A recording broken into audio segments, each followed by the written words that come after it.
We are continuing in our mitzvah series that we have resurrected from the dead. I looked at the calendar dates for the previous mitzvah discussions.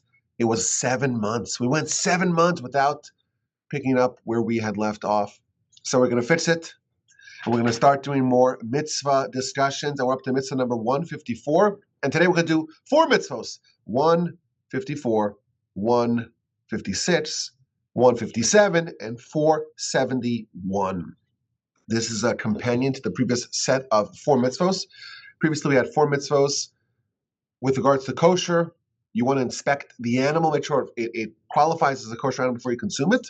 And now we have these 4 mitzvahs that are prohibitions against eating non-kosher. Non-kosher animals is one, non-kosher fish is another, non-kosher birds is a third, and the fourth is non-kosher creepy crawlers, bugs, insects, bees, flies, and grasshoppers. All those are prohibited. There are, of course, grasshoppers, as we mentioned last time, that are kosher. There's 8 species of kosher grasshoppers. Besides for that, all of those creepy crawlers are prohibited. Now, the Sefer Chinuch, which is the book that we are using to navigate through the 613 mitzvahs, he spent some time in mitzvah number 154, the mitzvah to not eat a non-kosher animal, both a behema and a chaya, a domesticated and a wild animal.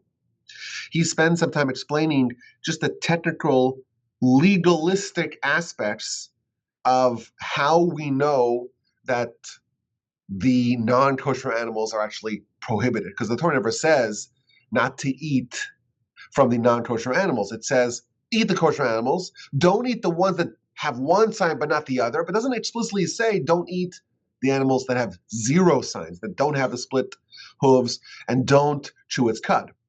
So of course we can infer, if the Torah says you need to have 2 kosher signs, and if you have 1, it's not enough. Certainly if you have 0, it's not enough. We can infer that, but he goes through some of the technical, legalistic arguments to explain why it is actually prohibited, meaning it's not just the 4 that are mentioned, the ones that have one sign but not the other. The rest of them are prohibited as well, and he explains exactly how. Now, why do we have this mitzvah? As we know, the Sefer Chinuch, his objective in his work is to not only lay out the 630 mitzvahs in the order in which they appear in the Torah, but also to give us a little flavor, a little snapshot of the mitzvah, some of the laws, some of the reasons, to kind of make us informed, well-informed when it comes to mitzvahs, give us a little degree of literacy when it comes to the mitzvahs. So the reason that he offers for all these mitzvahs of kosher versus not kosher is because Almighty God created both the animals and the Torah. And he says there are some foods that are better than others. Of course, there are some foods that are even harmful if they are consumed. And some foods are very wholesome, very nutritious, very healthful. These animals, says the Sefer Chinuch, the ones the Torah prohibits, are bad for your health. And if it's bad for the health of your body, it's bad for the health of your soul, because the body is the implement of the soul. It's the tool of the soul. And if you want to actualize the agenda of the soul, you need to have a well-oiled machine, a well-functioning machine to keep it at peak performance. The body, and only if the body is working properly, only then will the soul be able to actualize its agenda. And the analogy that he offers, if you have a blacksmith, and the blacksmith has tools and an anvil and a hammer and tongs, but everything's messed up, everything's warped, everything is crooked, well, the products of this blacksmith will not be top flight. You need to have good tools, good implements in order to achieve a good result. The soul is trying to achieve a good result, and it needs good implements. And a body that's corrupted, that's not healthy, that's messed up in some way, will not yield good results. And if the Torah says these are permitted, these are good for you, these are prohibited, these are bad for you, and that is the reason that he offers for all the mitzvahs of kosher. Now, part of what he does in every mitzvah is to give a little sprinkling, a little sampling of some of the laws of the mitzvah. And he doesn't give us the whole thing, because then the book would be infinitely large. He just does some of the laws, just to get something to study. You want to have a little bit of a sense of some of the discussions, deliberations, considerations, arguments featured in the Talmud and other sources about each one of these 630 mitzvahs. And the law that he chooses to sample is very interesting.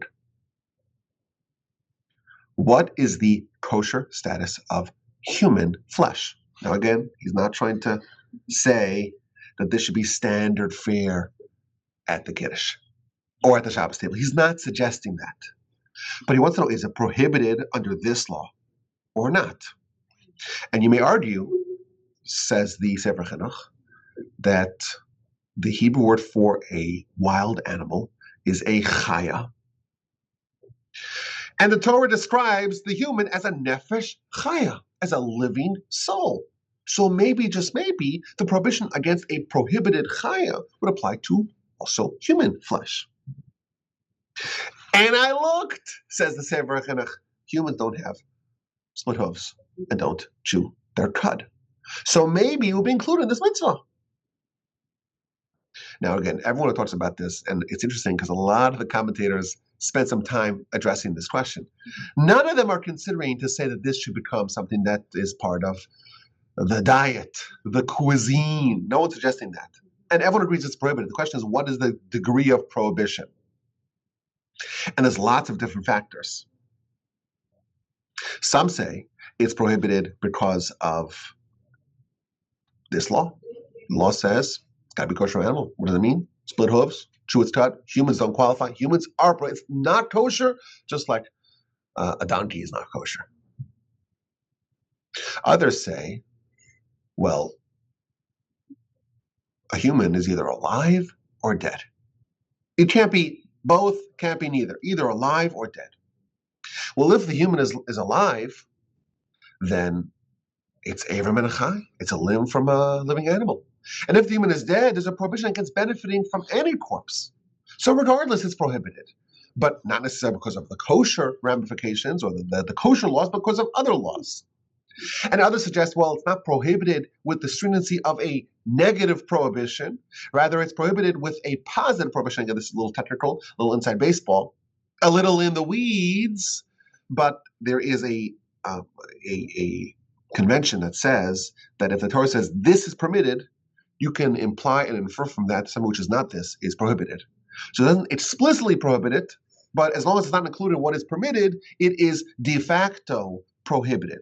So a human, some argue, human flesh would be included. It would be prohibited not with the same severity as a negative prohibition, but the inferred prohibition, if it's not included in the positive, it must de facto be in the negative.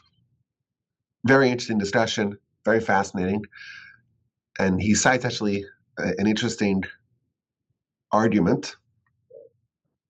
As we know, anything that is a derivative of a non-kosher animal is also non-kosher.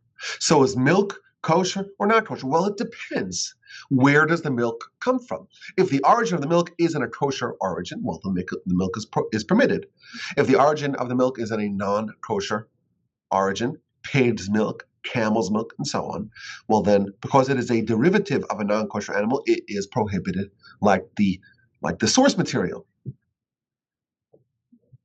Blood's prohibited from a secondary mitzvah. It's a mitzvah not to eat blood. But there's a second prohibition against eating blood, which is because it is a derivative of a non-kosher animal. Accordingly, what's the status of human blood? Is it kosher or is it not kosher? Is it prohibited only because it's prohibited to consume blood, or is it prohibited also because it's a derivative of a non-kosher animal? And the Ramban says that there's a law that states that suppose someone has poor dental health and their gums are bleeding, or they just flossed for the first time in a while, so their gums are bleeding. So what's the halacha? There's blood in their mouth. Must they constantly be spitting out the blood?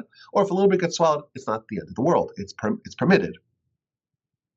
So the law states that so long as the blood is still in someone's mouth and has never left the mouth, it would not be prohibited if they would swallow some of that blood. But wait a minute.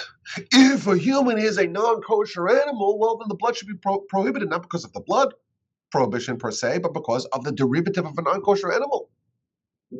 So even though it's not a problem of consumption of blood, it's a problem of consumption of a derivative of a non-kosher animal. Says the Ramban, well, that's a proof that the human is not a non-kosher animal. It's prohibited, again, for other reasons, as we have seen, but it's not considered under this category of a non-kosher animal. Very interesting, very fascinating, and very impractical discussion, because again, no one's proposing that it should be consumed and it should be eaten, of course.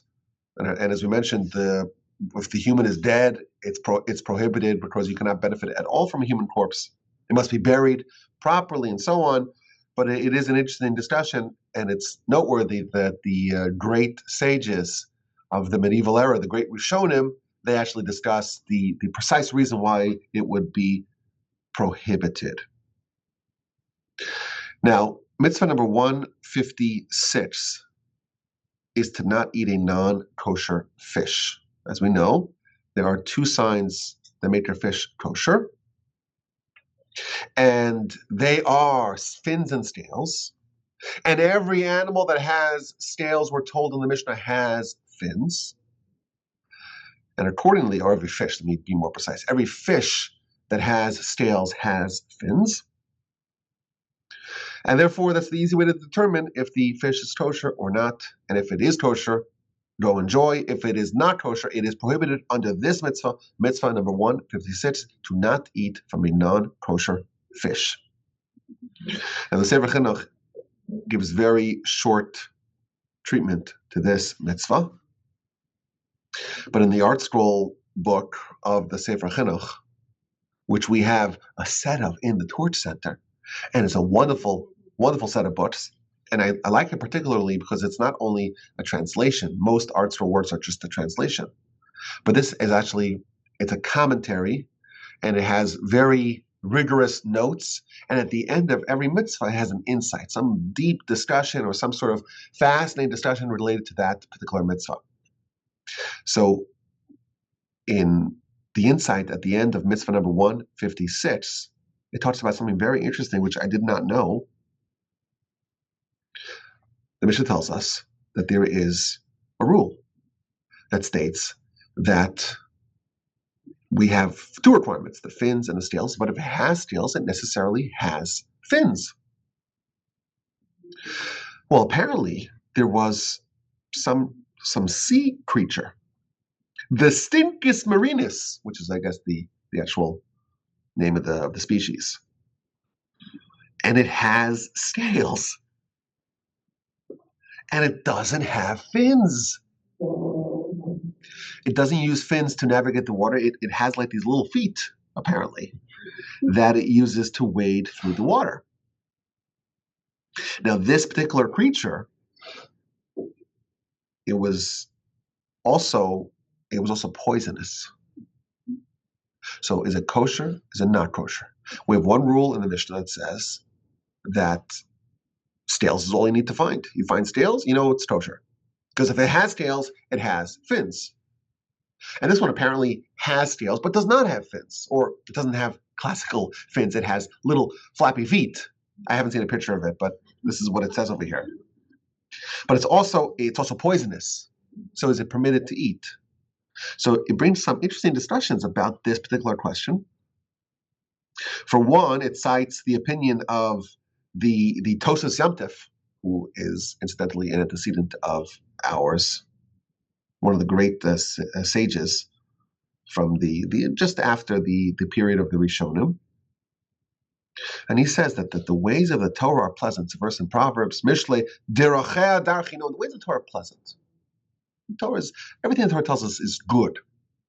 It cannot be that there's an animal that's kosher and poisonous. It just can't be. It can't be.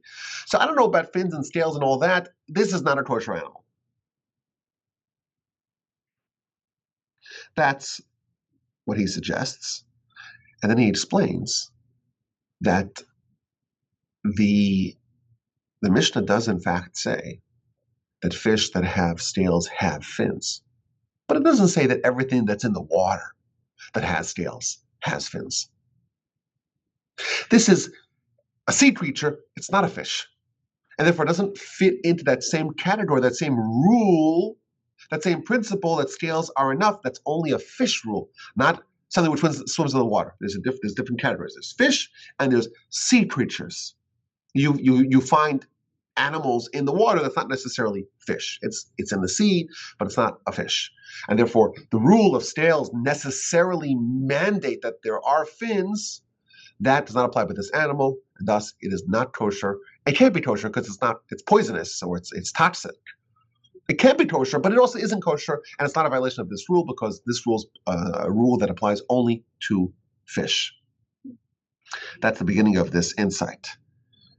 Now, others say that the whole concept of a fish being kosher, if it has fins and scales, that applies only to fish.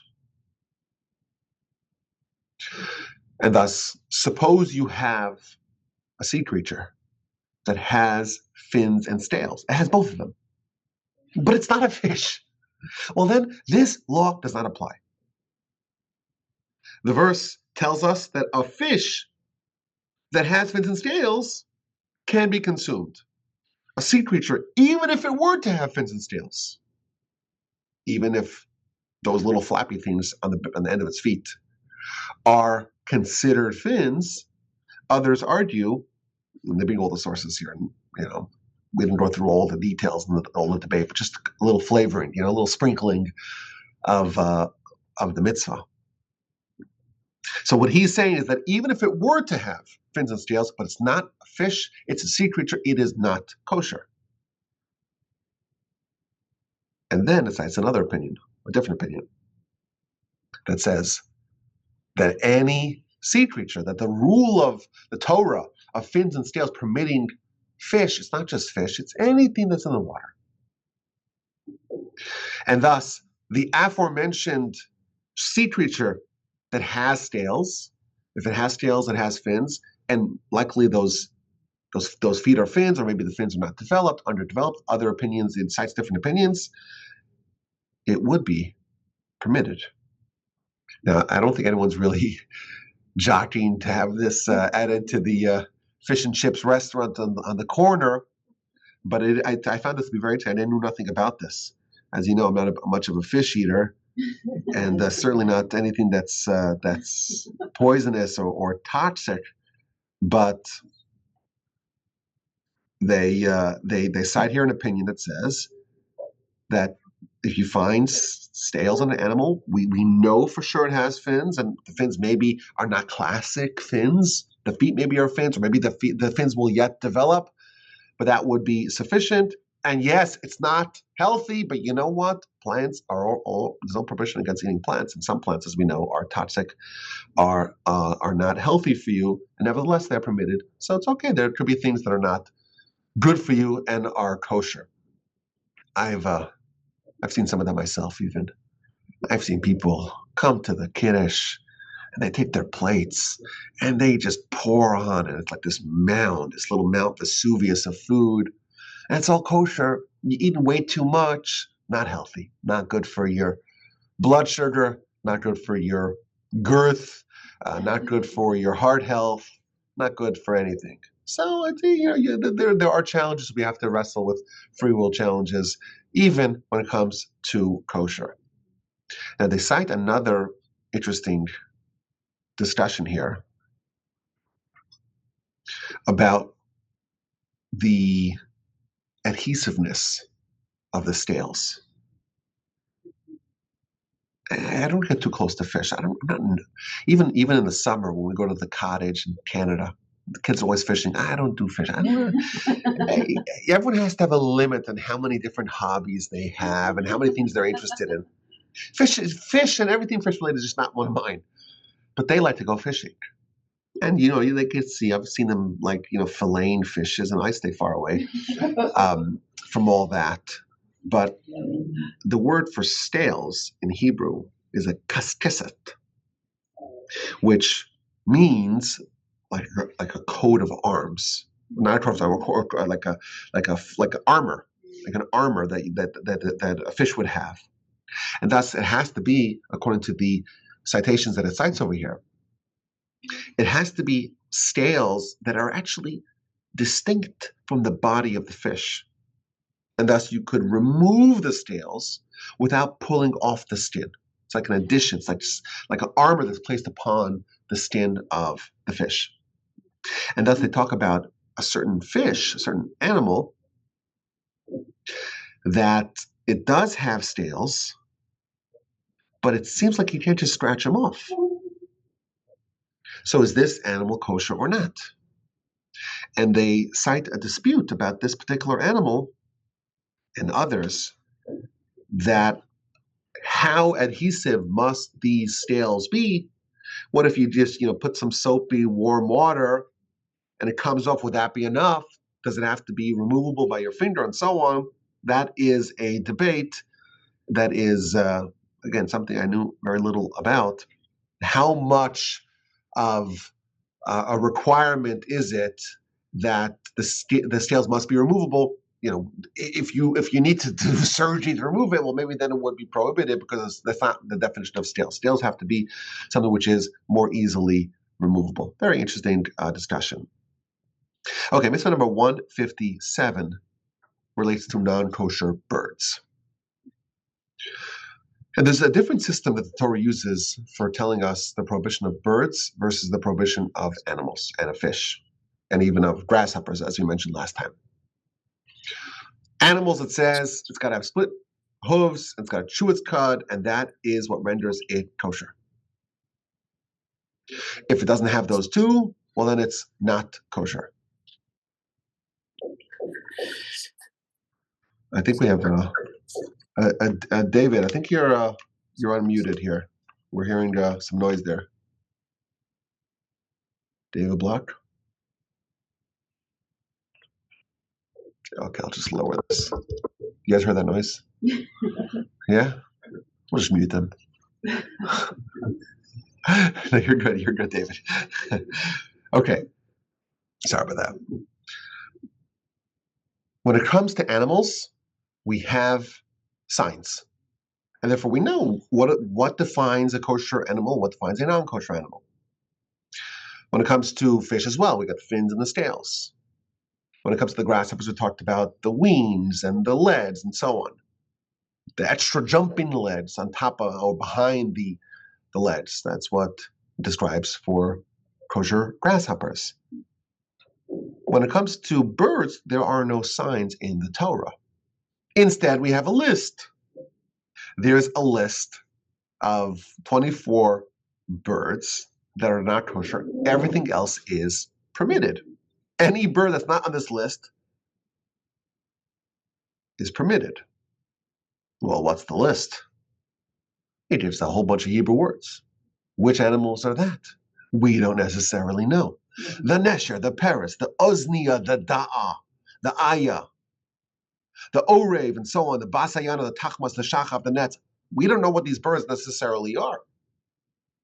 So we know for sure, this is what the Talmud says, the Midrash says, everyone says this, the commentators all say this. We know for sure that if it's not one of these 24 birds, well, then it's kosher. But we don't know the identity. We're not experts in determining the identity of these 24 species referenced in the Torah. And therefore, the Sefer Chinuch tells us that the sages gave us signs. Even though the signs are not in the Torah, the sages devised a system of signs, and we mentioned this last time, that there are several signs. Does it claw or not? Does it have the elongated toe or not? Does it have a crop? Is the gizzard easily removable, and so on? These are the signs that our sages in the Talmud devised for us Based upon their study of these 24 birds and their knowledge of all other birds, we were the original bird watchers before it was in vogue. They had more comprehensive knowledge about these birds, and therefore they devised the signs for us. Now the Ramban, in fact, interestingly, he tells us, well, why does the Torah give us those signs? And he says, well, if you have an animal, it's easy to monitor, to go look and see. Birds, they're flying around. It's hard to pin them down, to find them. And therefore the Torah made it simpler for us by saying, well, all birds are permitted with the exception of these 24, and thus it's actually a simpler system because actually the majority of birds are permitted. Nevertheless, the sages said, okay, we'll give you a system of signs that you can use. Now the Sefer Chanukah has a very long discussion about the animals that have this sign but not that sign, how many animals qualify, does it have this one, not that one, the third one, this has two but not the other two, and so on. Very long piece. And he summarizes, or at least the article summarizes it at the end. If a bird claws, well, then it's not kosher. If it has all three physical signs of kashrus, we automatically know that it does not claw, and therefore it's kosher. It goes through all of them, the different permutations of birds and which categories they fall in and when they would be assumed to be kosher or not. Now, as a matter of law, the Shulchan Aruch, which is the code of Jewish law accepted by every stream of Judaism as authoritative, as halachic, the Shulchan Aruch follows the opinion of Rashi. And Rashi already says that we don't know. We're not proficient as we once were to know exactly which birds are kosher, which birds are not, what are these 24, to know exactly does it claw or not. The Talmud even cites a case that there was one bird that the sages analyzed and they said, well, this one doesn't claw and it follows all the requirements and it seems to qualify, it's kosher. And then they looked on the camera at night and it was clawing. And they said, oh, it was the pump fake. It faked us out. It pretended to not claw, but actually did claw. And it essentially is prohibited. And that gave the sages pause and say, well, maybe we're not such experts. Maybe we should not rely on our ability to look at these rules and these classifications and say which birds qualify and which birds don't. And therefore, what we do to determine if a bird is kosher or not is we follow tradition. Only birds that were accepted by tradition as being kosher, only then do we eat it. We don't rely on our own ability to determine if it's kosher or not, to be able to see, to know which species are referred to in this list of 24. We don't do that at all. Instead, we rely on tradition. If it was eaten by our parents and grandparents and great-grandparents and centuries and centuries and centuries, then it's kosher. Otherwise, we avoid it. And regarding this, there's a lot of discussion, particularly about the turkey. Because the turkey is native to America. And they came to America, 1492, something like that? What about all the people eating turkey today? Was there a tradition that Rashi lived in times of, the 11th century? Way before turkey was brought to Europe. And somehow, turkey was discovered in America. They brought some of them back to Europe. They populated Europe with turkey, and everyone loves it. And everyone wants to eat their shawarma and the Thanksgiving parties. And it's kosher, but somehow it's kosher, and it's circumvented this rule, apparently, that you have to follow the tradition. So there's a lot of discussion about this particular question, and there's all sorts of answers.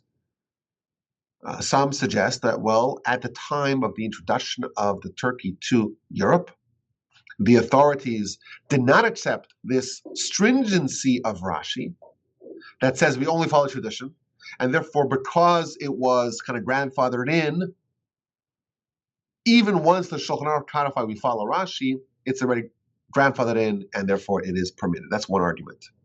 Others suggest that maybe they made a mistake at the time to permit it. But this rule of following tradition, that would not be enough to undo what was accepted. Meaning, if we have a new bird, we'll say it's not part of the tradition. We don't accept it. But if it's a bird that everyone's been eating, and yes, maybe they started off as a mistake, but everyone's been eating it for a long time, this rule of the stringency of following tradition will not be enough to annul a commonly accepted custom. That's the second answer. Others suggest that the need for tradition is only when there is a doubt. We don't know enough. We seem to think, then we follow tradition. But with respect to the turkey, it was so clear, it was abundantly clear that this is not one of the 24. This is permitted, and therefore the rule of following tradition does not apply. And the most interesting answer, and this is maybe something of the conspiracy theorists. They say, well, the answer is legit, but some people kind of embellish this a little bit. They say that, well, there actually was a tradition. And somehow maybe they did have the turkey. Somehow they had it, or they knew about it even beforehand. They knew about it, and as a result, there was a tradition of the turkey. And we don't know definitely how they get it, and what the history of that, but that is another commonly cited answer to this question. Regardless, everyone agrees turkey is permitted. Your Thanksgiving plans can proceed on schedule. I do remember when I was in Israel in the year 2004, there was a big hullabaloo, a big discussion about not birds, but cows. Because this idea that we follow only the animals that are permitted by tradition, it has been expanded to include all animals, even the animals that have split hooves and chew their cud. If someone makes a new species of a cow, a lot of people say, I don't know, this is not the kind of cow that we grew up with.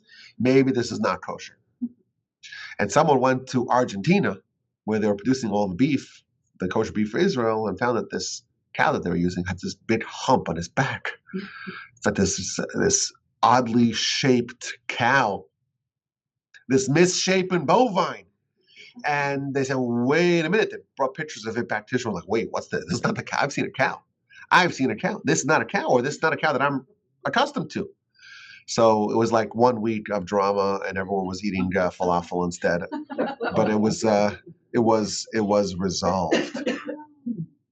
Finally, we have mitzvah number 471 that talks about creepy crawlers, bugs, insects, flies, bees, etc., wasps, and anything else that is not amongst the list of kosher grasshoppers. They would be prohibited. And that's why some people, when they want to, let's say, make rice or beans or barley, and as we know, some of these are infested. You have to inspect them. You want to eat a strawberry. Strawberry is kosher, but strawberries are very often full of bugs. Strawberry is kosher. You're not eating just the strawberry. You're eating also the bugs that are cleaved to it. Blueberries and so on. Lots and lots of different animals are maybe even invisible, but they're there. There was the big drama about the New York City water, because someone took the water and put it under a microscope and says, look, it's teeming, it's crawling with all these little bugs. And you think it's water, you don't even see it, but you're gulping down water plus all sorts of other little buggies. So it's something which is invisible. It's invisible. Is that included or not? Fascinating discussion. Some people install these very high-tech filter systems that would remove all that, all those bugs from the water. But if you're eating rice is kosher. Bugs are not. Strawberries, blueberries, and so on, they're kosher. The bugs that may be there are not. Lettuce. You want to have lettuce. You want to have a nice salad. Most lettuce that you buy, like in Costco or wherever you buy it, it actually has bugs in it. Most of them, full of bugs. So you're eating the lettuce, which is great, but you're also eating bugs, which is not kosher. Now, we have in our community, we have the Kosher Organization of Houston, the HKA. They certify certain lettuces that are sold by the stores as being bug-free, meaning that they take the lettuce, and they put it in the solution, and they wash it, and they clean it, and they inspect it, and so on. They remove all the bugs to make it edible, to make it kosher. We don't think of produce, of fruits and vegetables as being potential problems for kosher, but they very often are. So that's an important idea. Like some of these things, like, well, I'm not going to sit down and eat a bunch of bugs. That's what the people at Davos want us to do. I've been told. You'll eat bugs and you'll be happy. That's what they say. Eat bugs. It's better for the environment. The cows are flatulating, and that's causing global warming. Eat bugs instead. None of us are interested in that. But it's possible, and it's likely, that if you don't process your lettuce and your fruits and vegetables and so on, and all the things that potentially can be carriers of these things, you're actually eating non-kosher unwittingly, unknowingly, and so on. I will tell you a cool story. This is a brand new story. It's a miraculous story. Happened only 2 or 3 weeks ago. So I make the cholent in our family. Well, what's cholent? Cholent, it's like a dish. It's a stew.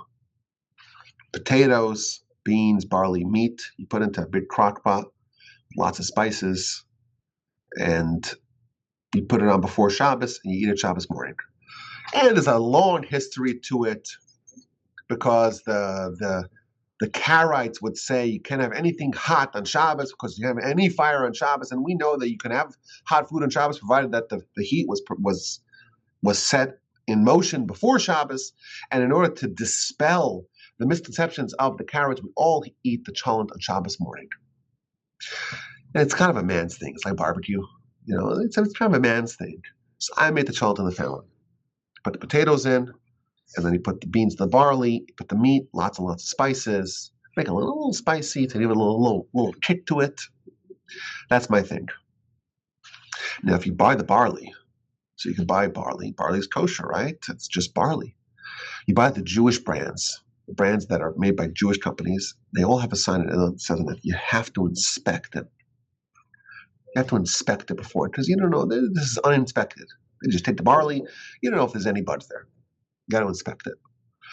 You open up the non-Jewish brands, it doesn't say anything about inspecting it. It just says it's just barley. Because if there's one bug in every 500 pounds of barley, it doesn't matter. There's no problem. There's no violation of any FDA or any health agency. Nothing wrong with that. It's barley. And yes, it's barley with 1% of bugs, but it's still mostly barley. So it's just called barley. The ingredients don't list the bugs. But the Jewish brands say, well, listen, there's a chance that there's bugs here. So, but what I do is I just pour it in and I just give a cursory look. You know where this is going, right? So this is the story. So my mother, very special woman, very righteous, very righteous. So she makes challah for Shabbos every Friday. And what she would do is, she would sift the flour. You take the flour, take a sifter, and you sift it to remove and make sure there's only flour going into your challah. Like my memories of like Friday is like my mother sifting flour. I remember I once asked her, I said, Ima, did you ever find a bug? She says, no, never. So why are we sifting so much? Why are you sifting so much when there's no infestations there?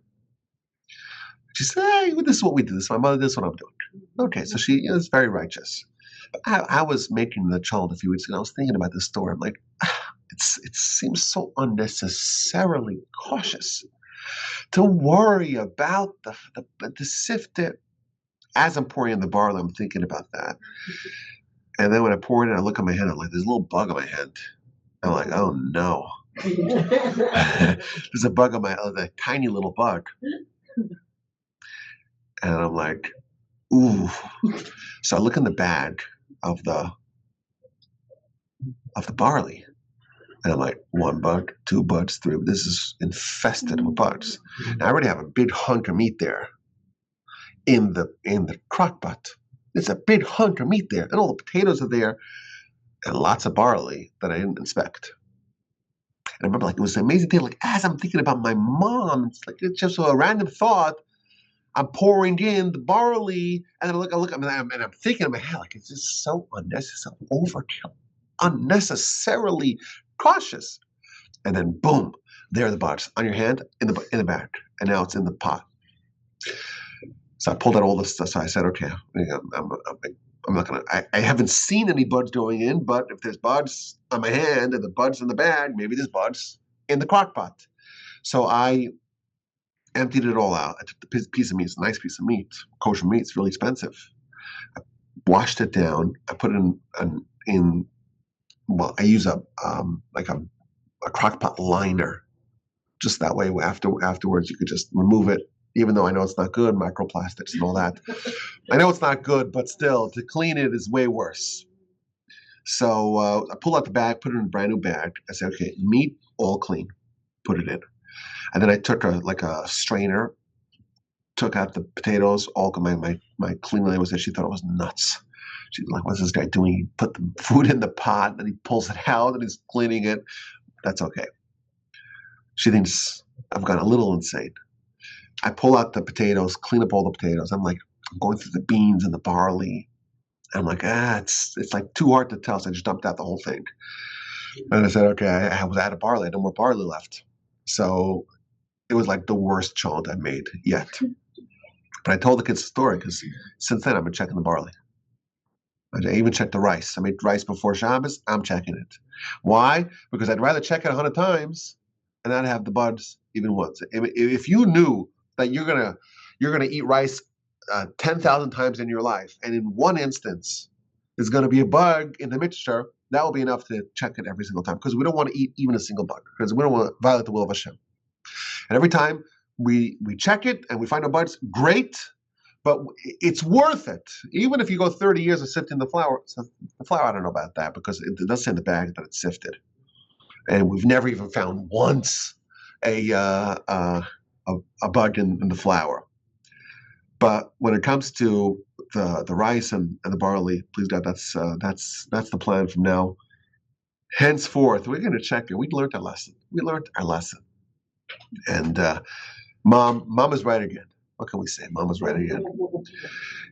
I will tell you that, I've had the great fortune of keeping kosher my whole life.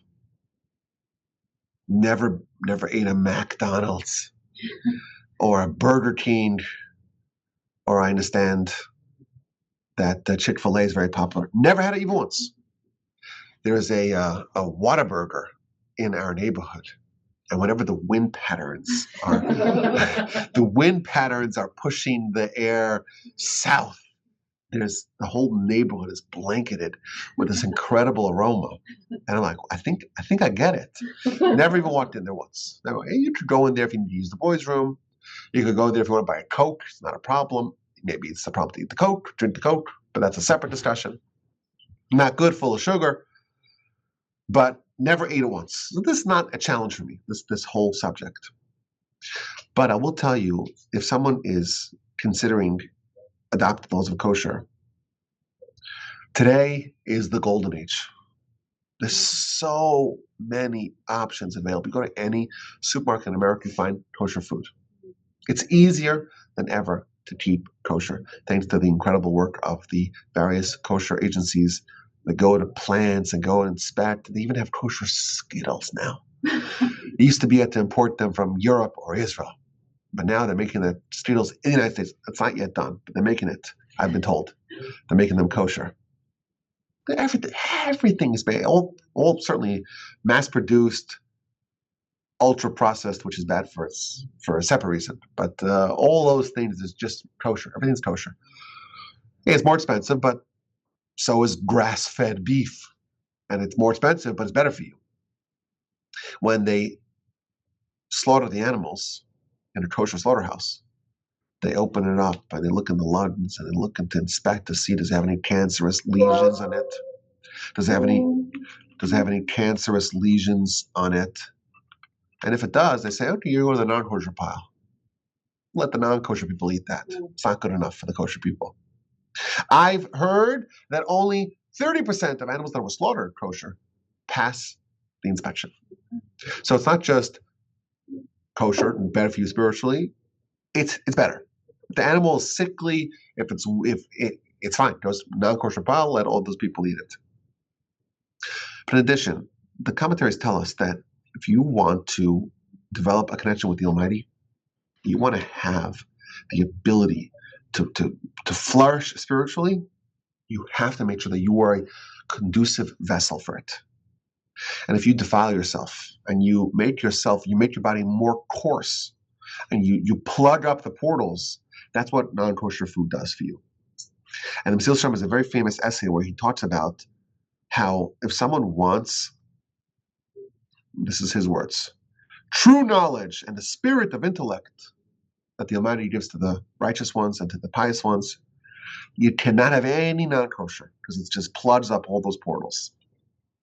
And it makes a person more coarse and more animalistic and more submerged in the physicality of this world. And therefore, I think this is something which is not easy to do. It's certainly not easy to adopt, especially, if someone likes to travel. We went to Dallas for a couple of days, and we tried out the kosher pizza shop there and the kosher meat place and the kosher Chinese place, which somehow is called Tokyo Bar. As a Chinese, there was other Japanese there. But I guess, what do Jews know? It's Far East, Tokyo, Shanghai, Beijing. It's all the same. Chinese, Japanese. So we have kosher options. You go out of the communities, it's much harder. When we drive to Canada each summer, as you know, it's very hard to find kosher food. Very hard to find kosher food. But you can find packaged kosher food in every supermarket in America. But to find, hot kosher food, it's hard. So actually, keeping kosher it reinforces Jewish living because it keeps someone in the Jewish community. Because you ever want to go get a sandwich, you gotta live in a place that has kosher food. So it's actually self-reinforcing. It's one of those things that's actually easier to just do it all than to do it piecemeal. Because if you live outside the Erev and there's no shul and there's no school and there's no community and there's no kosher food, like it's easier to just do it all at once than to just do it piecemeal. But this is something that you're ingesting. You are what you eat. You become that person. And if you take a non-kosher animal or non-kosher food and you say, I'm going to make this me, what are you doing to yourself? You're taking yourself and making yourself less of a vessel for anything holy, anything pure, anything spiritual, anything righteous, anything elevated. It affects the actual interface that you have with life. And that's why, again, it's easier than ever. I would very much encourage someone to take some step to improve and elevate their kosher life. But this is mitzvah number 154 and 156 and 157 and 471. The prohibition against the consumption of non-kosher animals, non-kosher fish, non-kosher birds, and non-kosher creepy crawlers. We're back on the mitzvah series. We've now done 3 installments. It's great. I'm enjoying it. We're picking up some momentum. Please, I will continue. We have a lot to go. We're up to 150. We're in the 150s. I have to get to the 610s. So we have some time. There's a lot more to discuss. Of course, my email address is rabbi@wolbajim.com. Send me your questions and comments and your feedback. I deeply cherish when y'all reach out. Thank you so much again. 154, 156, 157, and 471. The prohibition against the consumption of non-kosher animals, fish, birds, and bugs.